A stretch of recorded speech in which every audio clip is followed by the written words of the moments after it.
In a quiet town nestled between dense forests and rolling hills, the inhabitants lived in peace, but not because they were free of predators. The people of Ellesmere were blissfully unaware that they were watched every night by a clan of vampires. These vampires were different from the usual tales kind, benevolent even.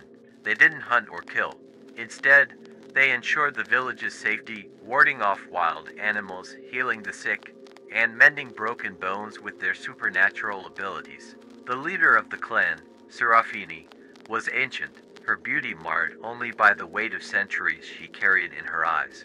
Her clan had taken a vow long ago never to feed on humans, to preserve their lives in balance with the mortals. They would sustain themselves on the blood of forest creatures, never more than necessary, and always with mercy.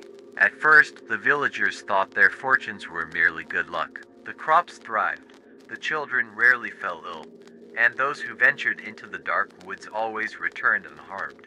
But over time, they noticed strange things. Mysterious figures seen only in the moonlight, fleeting shadows darting across rooftops, and the quiet whispers in the night.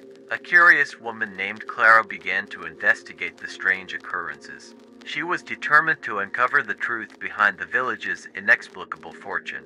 One night, as she ventured into the woods, she saw them, the vampires, glowing pale in the moonlight as they performed their nightly vigil. Serafini noticed Clara's presence but made no move to flee. Instead, she beckoned her closer. "Why do you protect us?" Clara asked, her voice trembling. "We care for you," Serafini replied, her voice soft, almost motherly. "We vowed to protect life, not to take it." Clara, filled with equal parts awe and suspicion, grew closer to the vampires over time, fascinated by their unusual kindness. But soon, she began to notice subtle signs that the vampires were changing. Seraphine's once serene face grew strained, her clan members more restless. They were growing weaker, their restraint eating away at their strength. Kindness, it seemed, came at a price. One evening, Serafini approached Clara with a grave expression. "Our time here is ending," she said quietly. "Our nature, it demands more. We are dying, Clara. We cannot live on animal blood alone any longer." Clara recoiled, realizing the terrible truth. The vampire's kindness was not sustainable. It was a slow poison to them, eroding their existence. And now, something darker was stirring within them, something hungry. As Serafini and her clan teetered on the brink of starvation, a question lingered in the air, heavy and foreboding. How long could they resist the call of their true nature?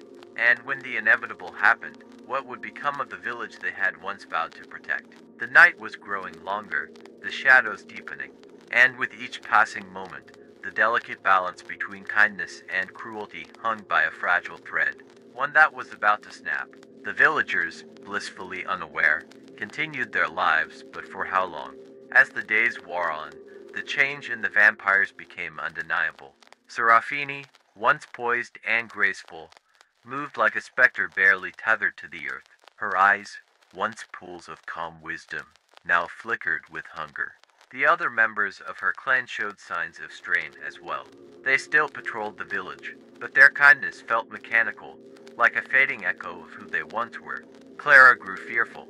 She spent more time with Serafini, hoping to find some way to help. But with every conversation, she sensed the growing tension beneath Seraphine's words, as if the vampire's control was slipping.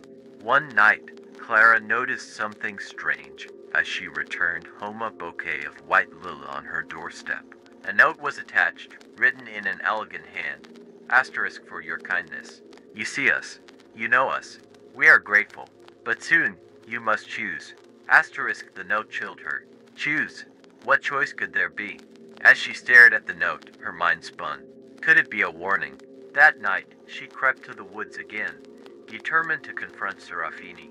She found the vampires gathered in a hollow beneath an ancient oak tree, their faces gaunt and their movements erratic. Serafini, at the center, was speaking quietly to them.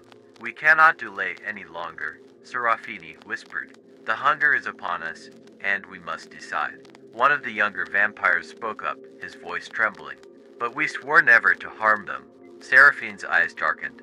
"If we continue to deny ourselves, we will cease to exist. And without us, who will protect them. The world is darker than it seems. We are their shield. The conversation sent a shiver down Clara's spine. She stepped forward, revealing herself to the group. The vampires turned to her, eyes hollow yet fixated. You have to find another way, Clara pleaded. There must be a way to survive without hurting the village. Serafini met Clara's gaze, her expression sorrowful. We have tried every way, but the hunger, it is too strong. We thought we could live apart from it, but we were wrong. Clara could feel Seraphine's anguish, but something else gnawed at her, a strange feeling that the village's fate had already been sealed. She hesitated, then asked, "What do you mean by choose?" Seraphine's lips tightened, and she stepped closer to Clara, her voice soft but piercing. There is a choice to be made. Either we take what we need from the village, or we turn to you. Clara's breath caught. Me? What do you mean? We have no desire to harm the village. We could turn you into one of us, Clara. You would join us in protecting them, and together, we could resist the hunger longer. You would become a bridge between our world and theirs. Clara felt her heart race. The offer dangled before her, terrifying yet strangely tempting. To become one of them meant immortality, power, and the chance to save the village. But the cost was immense. Would she be able to resist the same hunger that tormented them? Or would she become the very thing she feared? Serafini continued, her voice a soft whisper. But if you refuse, we cannot hold on much longer. And when we lose control, it will be a massacre. The weight of the decision crashed down on Clara. She stood at the precipice of a choice that could change everything. She could become like them, a creature of the night, and save her village. Or she could refuse and risk unleashing the very monsters that had protected them for so long. I need time to think, Clara stammered, her mind racing. Serafini nodded, her expression unreadable. You have until the next full moon. Then, we will come for your answer. Clara hurried back to the village, her heart pounding. The night felt darker, more oppressive than before. As she looked around at the peaceful homes of Ellesmere, she realized the gravity of her choice. One way or another, everything was about to change, but the real question lingered in the air like a shadow. Could Clara trust herself to make the right decision? And even if she did, was it already too late to save the village? The moon hung heavy in the sky, a silent witness to the storm brewing beneath the surface. And as the deadline loomed closer, the vampire's kindness grew ever more tenuous, like a candle burning dangerously close to the wick. The full moon was only days away, and with it, the true test of Clara's will. As the full moon crept closer, Clara's anxiety gnawed at her like a fever.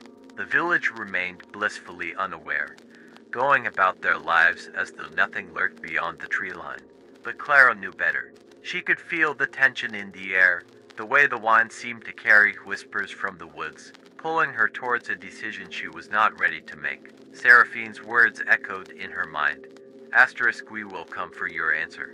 Asterisk, Clara spent the last days searching for another solution. Ancient texts, myths of vampires who had found a way to live without feeding. But every path led to the same grim conclusion. The hunger could not be denied. Eventually, it would consume them. The night of the full moon arrived. The air was cold, unnaturally so for late autumn. Clara wrapped herself in a cloak and made her way to the clearing beneath the ancient oak. Her heart pounded in her chest, and with each step, the forest seemed to grow darker, the trees closing in as if they knew what was about to happen. When she arrived, the vampires were already there, their pale faces ghostly in the moonlight. Serafini stood at the front, her eyes glowing faintly, the strain of the past weeks visible in every line on her face. We've waited, Serafini said softly. Have you made your choice? Clara swallowed hard. The weight of the village's fate pressed down on her like a boulder. She opened her mouth, but no words came out. Her throat felt dry, her mind racing through all the possibilities, all the potential horrors. Suddenly, a chill passed over her, a feeling of wrongness. She looked at the vampires, and for the first time, she noticed something was off. Their eyes, once filled with kindness, now gleamed with something darker, something hungry. Their bodies were rigid, their breaths shallow, as if they were holding back a force that was barely contained. We thought we could wait, Serafini whispered, her voice a rasp, but the hunger. It's too late, Clara. We've waited too long. Clara's blood ran cold. She took a step back. What do you mean? Seraphine's lips curled into a sad, twisted smile. We wanted to give you a choice, but the hunger has taken over. There's no more time. Before Clara could react, one of the vampires lunged at her, faster than her eyes could follow. She screamed, but the sound was swallowed by the darkness. Cold hands gripped her shoulders, and she struggled, but it was no use. More vampires closed in, their eyes glowing like embers, mouths open, fangs gleaming in the moonlight. Serafini stood back, her expression mournful but distant, as if she had already resigned herself to what was happening. We tried, Clara. We truly did. As the vampire's teeth grazed Clara's skin, she felt a surge of terror, then an overwhelming wave of sadness. They had been so kind, so gentle, but in the end, their nature had won. Suddenly, the weight of the decision she had agonized over seemed meaningless. They had never truly been in control. The village was doomed from the moment the vampires had arrived. Clara's vision blurred as the first bite sank into her neck. The pain was sharp, but soon it faded into numbness. She felt herself slipping away, her body going cold. As her consciousness ebbed, she could hear the soft whispers of the vampires, regretful yet unyielding. They fed on her, their hunger insatiable after weeks of restraint. She was the first, but she would not be the last. And then, just before everything went dark, she realized the truth. There had never been a choice. Not for her. Not for the village. The next morning, the people of Ellesmere woke to an unsettling silence. The forest, once alive with the sounds of birds and animals, was eerily still. Clara was nowhere to be found, but no one suspected what was lurking just beyond the village. Not yet, for the vampires, now sated, were hiding in plain sight, waiting, watching. Their kindness had been consumed by hunger, and soon, the village would fall victim to the very creatures they had trusted to protect them. The next full moon was only a month away, and this time, there would be no warnings. Asterisk asterisk the end. Asterisk asterisk.